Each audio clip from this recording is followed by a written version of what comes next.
After its brand revamp, a whole new logo, and a brand new series of phones, Micromax wants to reinvent itself. But are all those things what was really wrong with the company in the first place?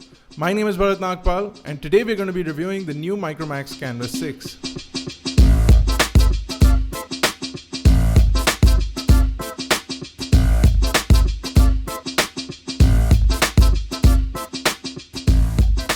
In an unusual twist of things, I'm going to be giving you my recommendation, and that is to not buy this phone at this moment. Now let's start with the review. In terms of build quality, the phone is pretty well built. You get a all aluminum shell, which has a pretty solid construction. You also get Gorilla Glass 3 over at the front. The phone is hefty at 173 grams. It's also quite heavy. The bad thing about the build quality is that the design is not ergonomic at all. You have extremely sharp edges over at the front as well as the back, so when you hold the phone in your hand, the squarish design constantly pinches your fingers. Even when you're using the display, the sharp edges of the screen constantly hurt your fingers when you run off the screen. The way that the specifications on this phone are kept, games will automatically select high-end graphics for the device. However, the device is not capable of rendering those graphics, and you'll get a really poor performance from your gaming experience unless you go into the games and manually change the graphics from high to low. You will not get a decent gaming experience. There are also several other things wrong with the operating system. You get a bunch of Micromax applications that you will probably not use, and you also have a fingerprint sensor at the back that looks extremely nice sitting in the back of the device. It has a black color glass on it. This black glass looks extremely nice, and when the fingerprint sensor works, it is quite snappy and responsive. But what's funny is that if you miss scanning your finger, you can simply swipe to unlock the device. So the fingerprint scanner is there, but it doesn't really work to secure your phone. So while I do have a fingerprint set up, if I don't unlock my phone with the fingerprint, I can simply swipe up and the security code does not show up. So that's a major glitch in the software, and you're basically bypassing the security with the fingerprint sensor. There you can really unlock the device without the fingerprint sensor. Now you also have decent cameras on there. You have a 13 megapixel f2 camera, which also has face detect autofocus, and you have an 8 megapixel front facing camera. Now the main rear camera does extremely well in well-lit conditions and in natural sunlight. We found that the images are pretty sharp, and you also have a tracking autofocus that works really well. The front camera also performs really well in well-lit conditions and in natural light, but the minute you hit any form of low-light environment, the phone tries to compensate itself by adding some fake lighting into your images, and you get a lot of grain in your images, and the quality of the images just diminishes. This is a big letdown because the camera in itself is a pretty decent sensor, but the way that the software is managing that and the way that the software is clicking and saving those pictures is basically ruining your low-light images.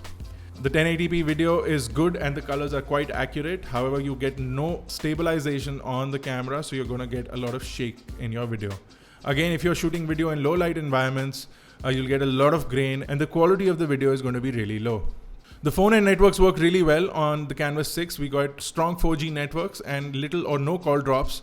The earpiece as well as the microphone are pretty good, and the speakerphone is decently loud. It's not the loudest that we've seen, but it's pretty loud.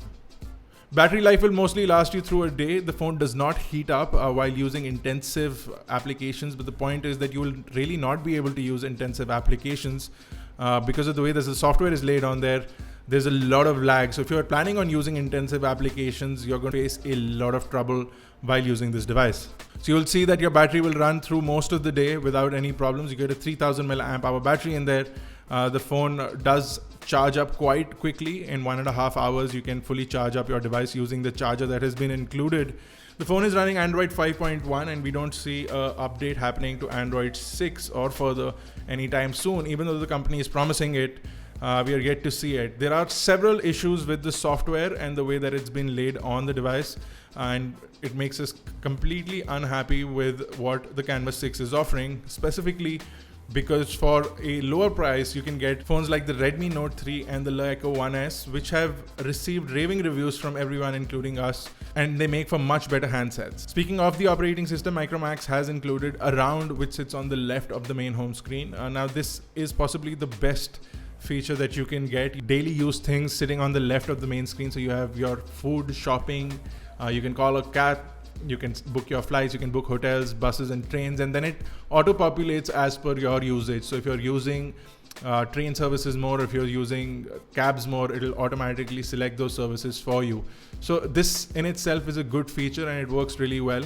It sits on the left of the home screen, and it's a good add-on to the operating system, specifically if you live in a metropolitan area and you use all of these services. If you set up Around and if you set up their wallet, all of these services become quite easy to use, and they sit in one application versus going through several other applications to get to these services. So Around in itself, sitting on the Micromax Canvas 6, is a good aspect of the Canvas 6. Now, to do a quick roundup, the Canvas 6 is priced for 13,999 rupees, and while the build quality is impressive, the ergonomics are not. While the specifications are impressive, the performance is not. The cameras are impressive, the images and the video is not. So overall, the phone is impressive on paper, but in real life, it is not. The only good thing that this phone will do is make phone calls, and we're going back to that era. This has been Bharat Nagpal. Thank you guys for watching. If you like this video, guys, give it a big thumbs up and make sure you hit that subscribe button to get more videos from us in the coming days. And we have some special videos lined up for today.